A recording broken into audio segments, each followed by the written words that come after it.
Hi, you're welcome to my YouTube channel. This video is inspired by the viral video I saw of a man who died after suffering a cardiac arrest. People basically watched him, and when some men stood up to help him, they just carried him away. They didn't know what to do at the moment. So I hope that today I am going to show you how you can perform CPR and give somebody a second chance at life. By the way, 80% of cardiac arrest happens in the home. That is to say that friends and family are often present when that happens. 37% happens at night and 11% happens whilst the person is sleeping. And in that case, the person will definitely die. So it is important that everyone in your household and every of your friends knows how to perform CPR. I personally think that it is a first aid technique that should be taught early on in schools, especially in secondary schools. In Western societies, when you call the emergency number, the person at the end would help you, would coach you on how you can perform CPR before the ambulance gets to you. Now, in other developing countries, it might be difficult actually to get a doctor or get an ambulance. So it is important that you know how to save your loved ones before help comes.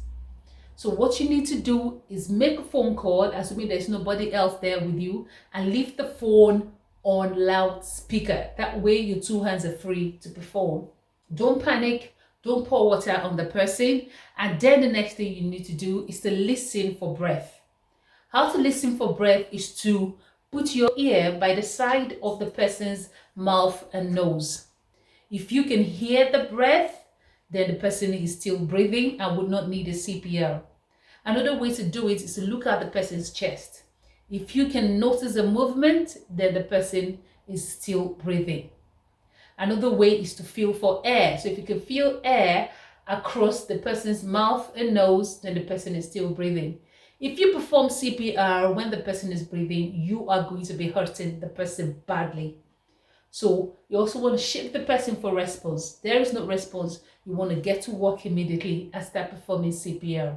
Now you've called for help, you've called the emergency, somebody's trying to get an ambulance or get a car to take the patient to the hospital. You've called out to the person has now become unresponsive, you've checked for breath, nothing is happening. What you need to do now is to work with the person's breastbone, and you are focusing on the center of the chest. So you're working with the heel of your hand and you're using the other hand to interlock both hands together and then use your body weight to press really hard on the chest. Remember to put the person in the right position, tilt the head upwards, and you're doing that because you want to let air in. And then continue with the compressions. You do 30 compressions and 2 rescue breaths. So make sure you do it really hard, 2 inches deep or 5 to 6 centimeters deep. And to do rescue breaths, what you want to do is hold on to the person's nose, open the mouth, and give 2 breaths. 1, 2.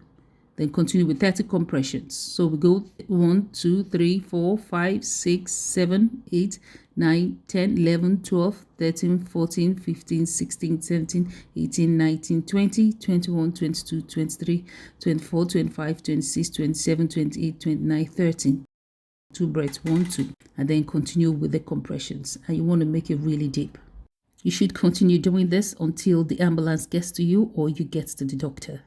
Now, because of the risks of COVID-19, especially if the person has shown flu-like symptoms, then you might not want to give rescue breath. All you would need to do at this time is to place a clean towel over the person's mouth and nose, gently place it, and then continue giving compressions for 100 to 120 times per minute. There are situations where somebody could suffer convulsion or just become unconscious. The person is breathing but is not responsive. All you need to do is to put the person in a recovery position. So to put someone in a recovery position, you want to ensure the person is laid flat. Pick up the hand that is facing you and put it at a 90-degree angle to the body. Lift up the knee of the leg that is away from you. Pick up the hand that is away from you and put the back of the palm right on the cheek.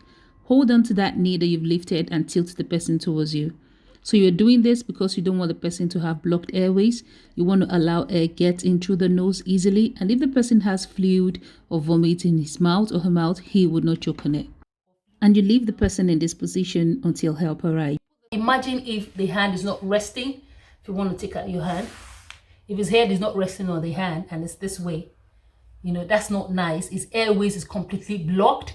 and he's breathing, who knows, dust and everything from the floor. So it is important that the hand supports the head. I hope that you found this video helpful, and do not forget to share with your friends and loved ones. It's going to save a life, and who knows, that life might be yours. As usual, is all love from me to you. Have a good day. Not